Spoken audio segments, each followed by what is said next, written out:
Porto e Negócios, apoio Grupo Gelog e Grupo Intersat, apoio institucional Concais, realização Santa Cecília TV, 22 anos.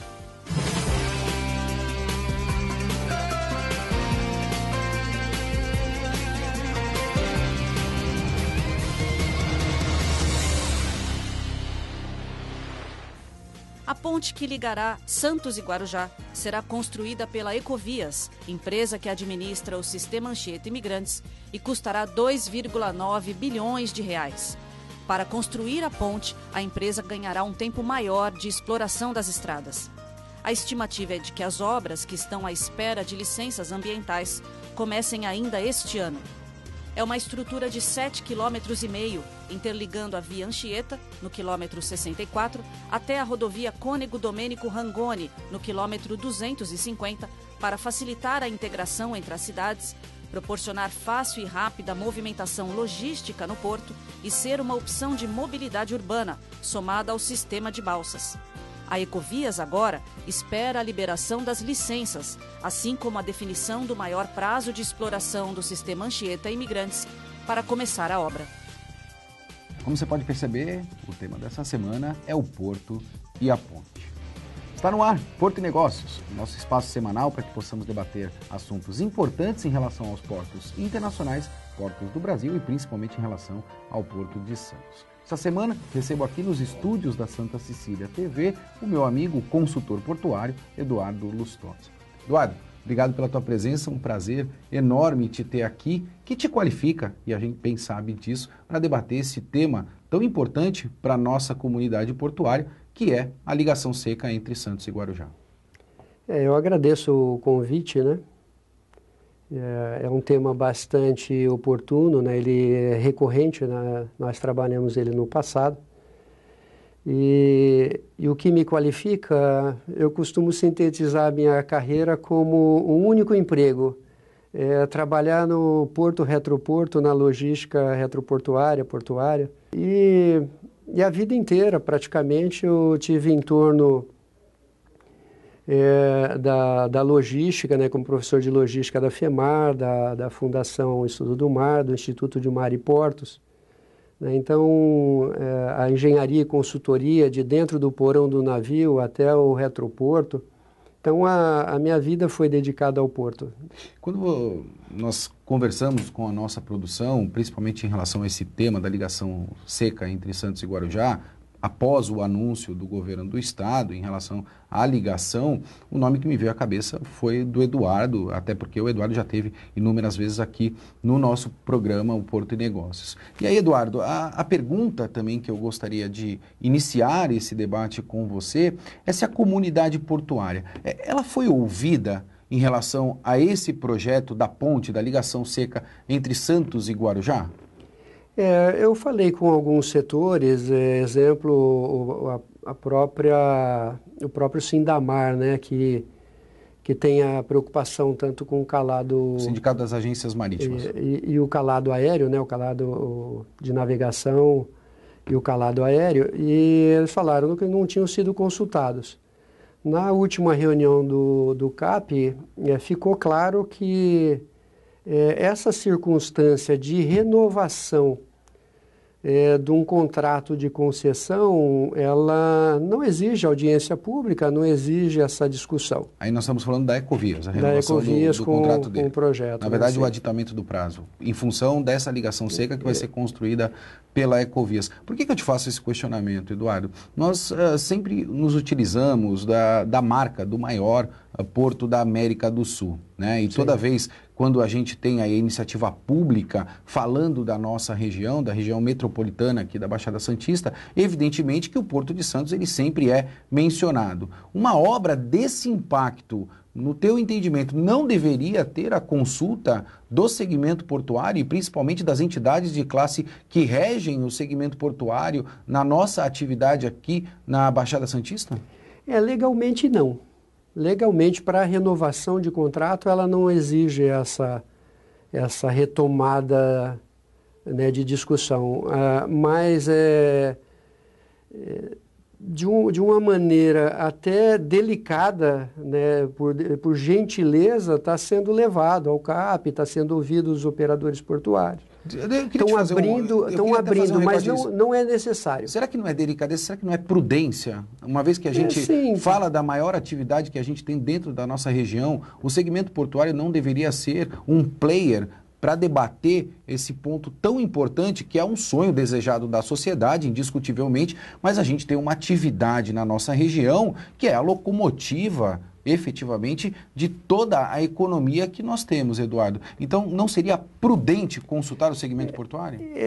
Essa discussão ela ficou muito sutil dentro dessa última reunião do CAP. Por prudência, eles estão abrindo alguma coisa dentro do Conselho de Autoridade Portuária. A gente está percebendo uma reestrutura logística no Porto de Santos, com novas concessões. O governo do estado anunciou recentemente a privatização do Porto de Santos. Depois nós vamos explorar isso aqui também no Porto e Negócio. E com esse novo rearranjo logístico que nós temos, quais são os impactos da ponte para as atividades portuárias, Eduardo? Olha, para mim, eu vejo claramente, né, as consequências disso para o futuro. Né? Mas discutir o futuro é sempre nebuloso e delicado. Agora, nós temos a obrigação de aprender com os próprios erros. Né? Nós não precisamos levar a ponte de Nova York, que hoje a entrada do Porto de Nova York a 70 metros de altura provoca uma mutilação do calado. Já teve discussão de implodir essa ponte, é uma ponte pêncil. Até 1974 era a ponte mais extensa do mundo, com 4.176 metros de extensão. Hoje é a 8ª do mundo e obstaculiza o Porto de Nova York. Mas ficando aqui na nossa região, dá para citar 6 pontes hoje que trazem uma inibição de expansão da atividade portuária, retroportuária e industrial. Muito bem lembrado. 7 pontes. A ponte da Anchieta hoje, na maré alta, você não passa nem com barco a remo. Né? O perímetro da ilha de São Vicente deveria ser uma obrigação da autoridade portuária, zelar por isso, do poder público. Zelar por essa navegação com busboat, com taxiboat, né? Caindo um pouco mais historicamente, o próprio Saturnino de Brito, os canais, chegamos a ver algumas imagens de barcos navegando nos canais de Santos, mostrando algum interesse logístico bem lá atrás. E hoje nós vemos a autoridade portuária, desde lá da ponte anterior, do governo José Serra, na transição com o Alckmin, nós vemos a autoridade portuária omissa quanto a esse ponto. Né? Nós estamos vendo a ponte da Anchieta, a ponte da Avenida dos Bandeirantes, a ponte ferroviária, inibindo a navegação, e a Interlândia local, essa Interlândia local do maior porto da América Latina, está restrito a 25 quilômetros de canais, e nós temos mais 180 quilômetros de canais fluviais hoje que não são utilizados devido a pontes mal projetadas. Eu queria te fazer um recorte, porque, honestamente falando, eu fiquei bastante confuso agora, né? Porque o governo federal ele lançou agora recentemente o Plano Mestre até 2060, onde ele pontua claramente o crescimento absoluto do Porto de Santos em virtude da navegabilidade, em virtude das novas operações. E pelo que você vem colocando, a questão dessa ligação seca pela ponte vai inviabilizar as operações. Não é conflitante isso? Faz sentido essa minha colocação? Ela faz sentido, mas essa expansão, a projeção feita no Plano Mestre, ratificado localmente pelo PDZ, ela fica restrita à poligonal do Porto Organizado. Que é outro ponto que deveria ser tratado pelo governo federal, né? A poligonal do Porto Organizado, ela nasceu em Brasília, não nasceu em Santos. Ela restringe o porto para ficar comendo de hashi comendo gohan ali com uma certa cola. Está restrito todo o canal de navegação, todo o entorno, esses 200 quilômetros de vias navegáveis que nós temos aqui, ela deveria ser obrigação da autoridade portuária local. Só que foi decidido em Brasília, a portaria número 3 da CEP, que o porto iria trabalhar dentro de uma poligonal definida como porto organizado. E as TUPs aí ficaram fora do porto organizado e levou isso a uma disparidade até de concorrência, comercial, operacional.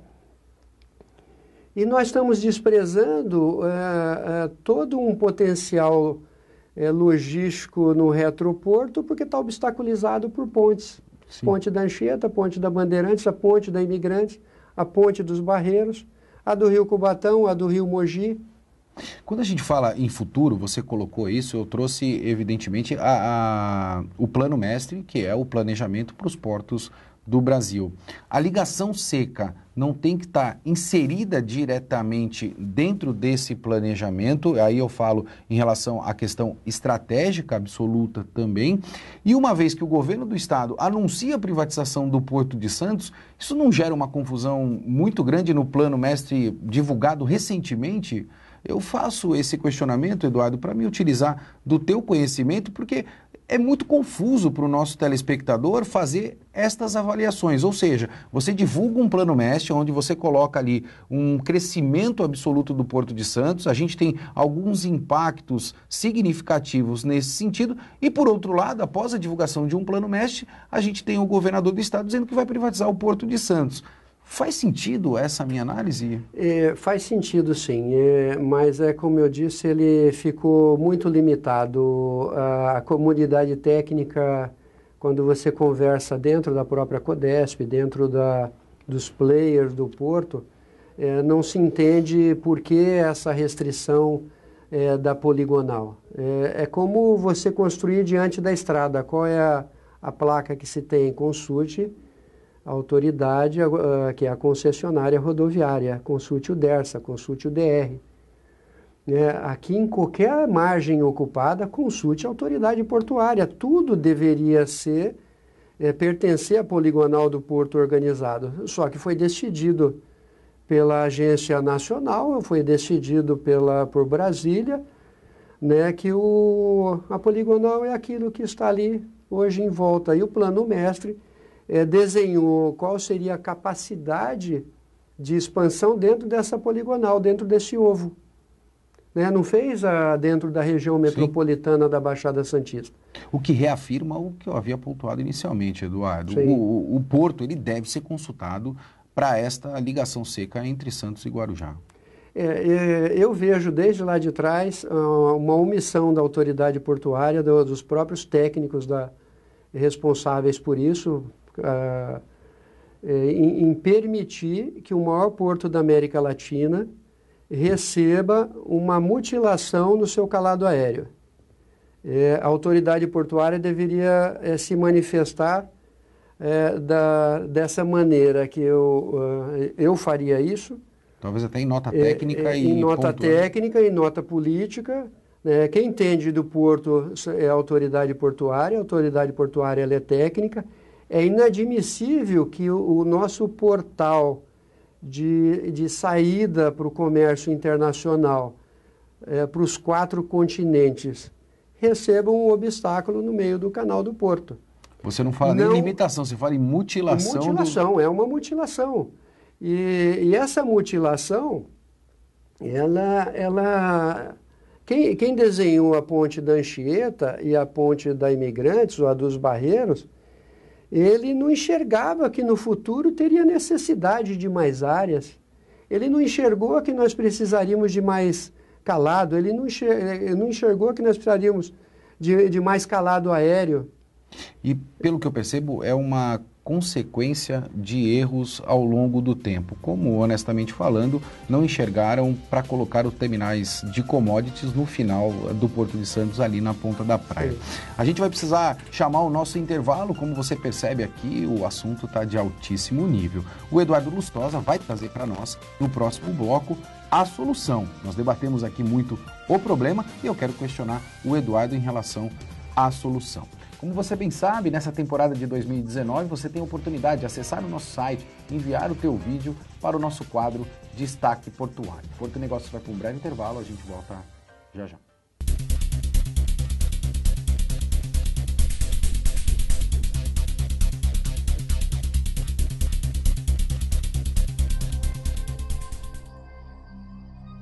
Olá, eu sou a Ápica, a assistente virtual do Porto de Antuérpia.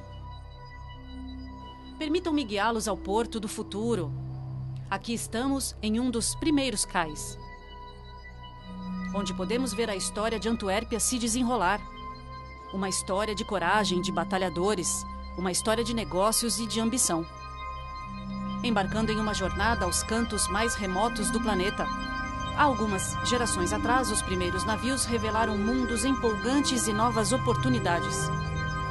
Sob o ritmo constante das correntes, o porto de Antuérpia se expandiu ao longo da costa, crescendo continuamente ao se tornar um dos maiores portos do universo, permitindo navegar até o coração da Europa, um vasto hub industrial e químico trazendo o mundo à sua porta de entrada de forma segura e tranquila.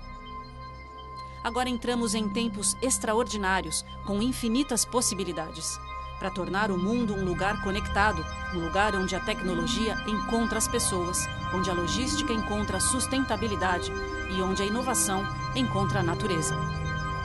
Nós vemos novas formas, aproveitando o poder das correntes e das marés e dos nossos preciosos mares, explorando os novos oceanos de dados.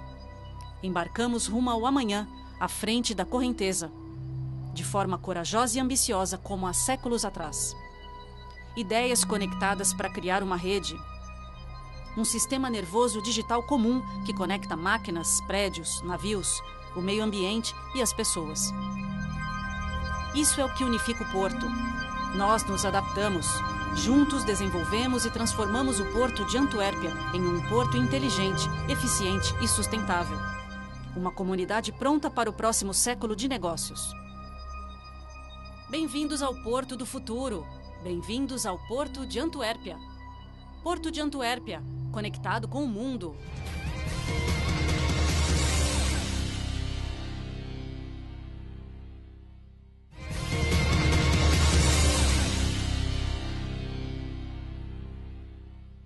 Estamos de volta com o Porto e Negócios, eu sou o Maxwell Rodrigues.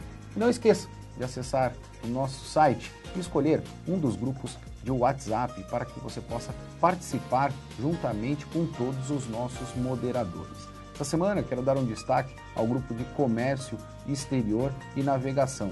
Lá, inúmeras oportunidades de negócios estão sendo debatidos. Essa semana recebo Eduardo Lustosa, consultor portuário.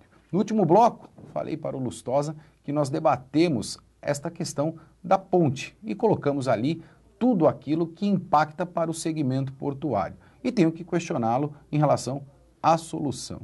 Eduardo, nós falamos muito da questão da ponte no primeiro bloco. Eu acompanhei em meados de 2013 o lançamento de um novo projeto do túnel, e aí a gente tem hoje o poder de comparação entre essas duas questões, ou seja, a ponte e o túnel. Nós temos projeto para os dois. Na tua opinião, qual a melhor solução, Eduardo? Na realidade, cada uma das obras de arte ela tem os seus pontos fortes e pontos fracos, né? Mas nesse caso em si, desde o governo Serra, foi mapeado de uma forma bastante responsável todos os pontos de travessia, né? E nesse governo do Serra foi decidido pela ponte.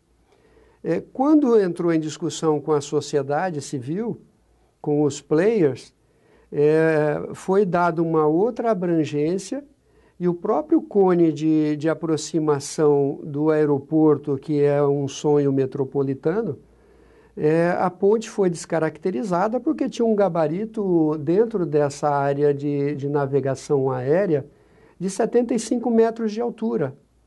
Então, quando o governador Alckmin assumiu, independente daquilo que é melhor, havia uma restrição de navegação aérea, a questão de segurança de navegação aérea, e a ponte foi descaracterizada.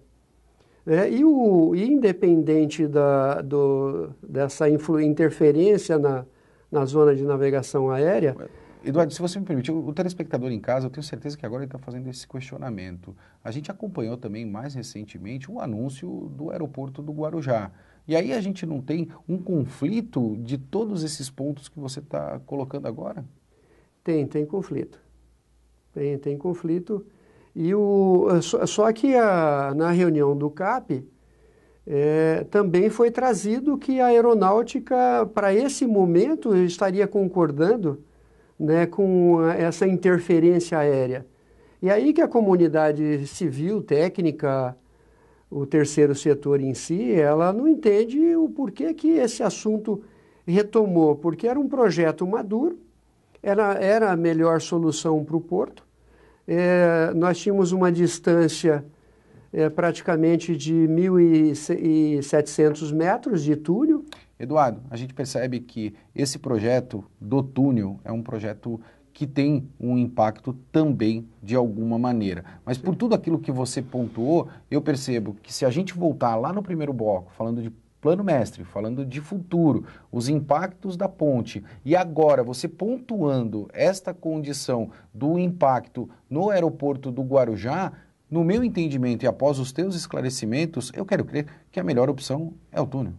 Sim, não resta dúvida. Eu volto no ponto do primeiro bloco também, que é inadmissível a restrição do calado aéreo do maior porto da América Latina. Nós não temos a certeza do que virá para o futuro. Nós temos o pré-sal da Bacia de Santos com as plataformas de petróleo que já exigem 120 metros de calado aéreo.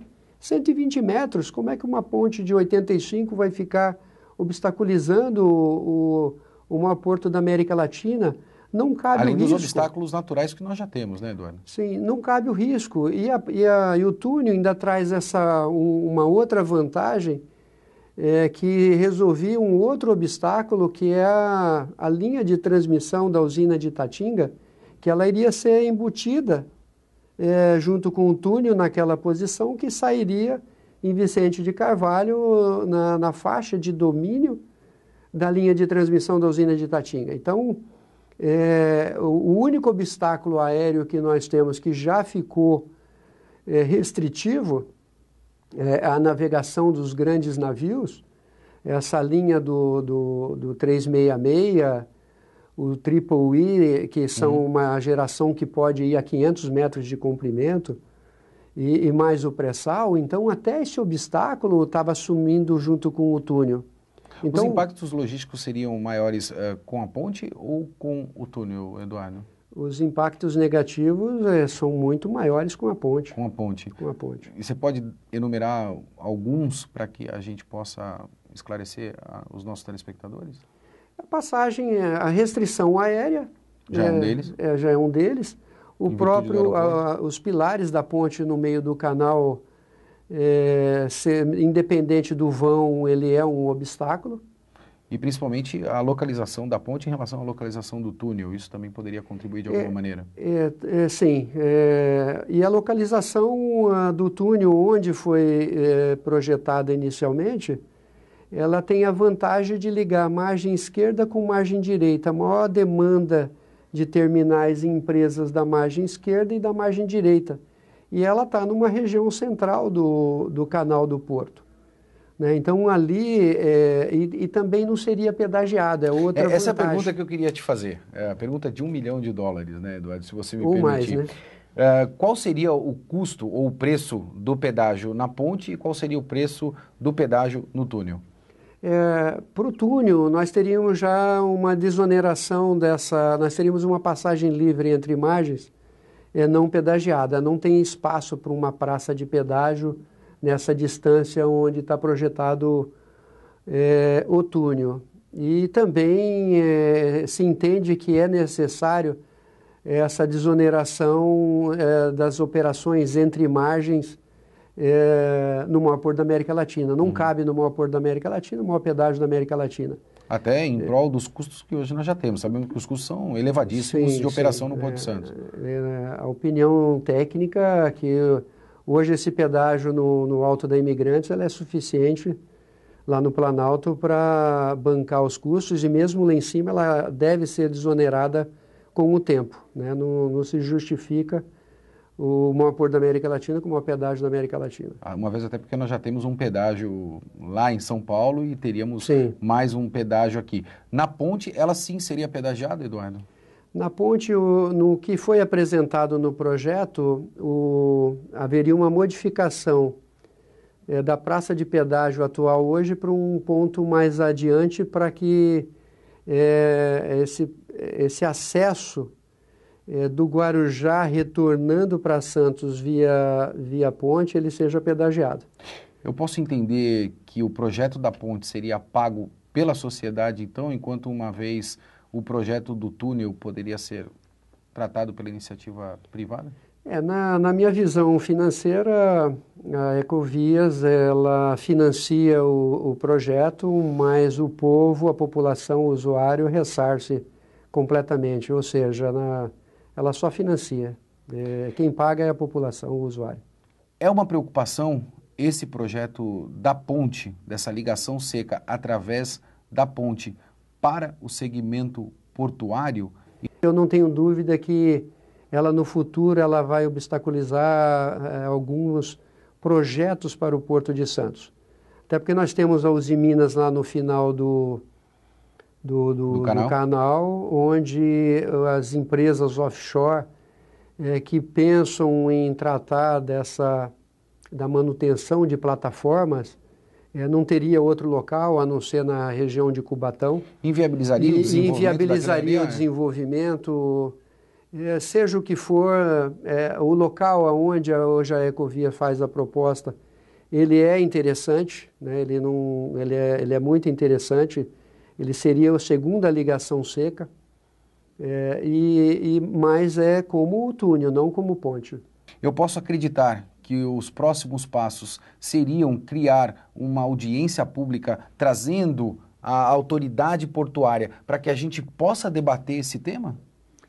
Continuar debatendo eu acho importante, porque todo o poder público da região metropolitana com certeza está se manifestando os seus pontos de vista técnicos.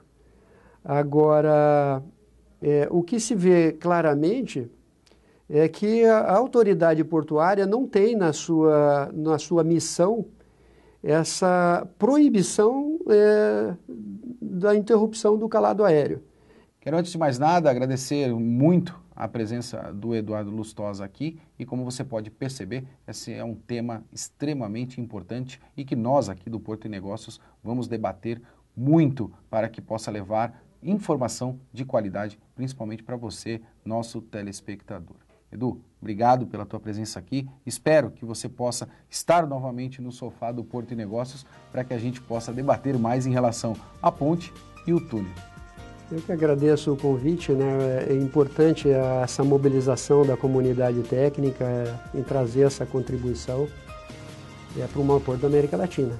E o próprio desenvolvimento não só do porto, mas como também da industrialização da nossa região metropolitana. Esse é o compromisso do nosso programa para com a sociedade e a comunidade portuária. Porto e Negócios vai ficando por aqui e lembre-se, um grande líder é um vendedor de esperança. Um forte abraço e até.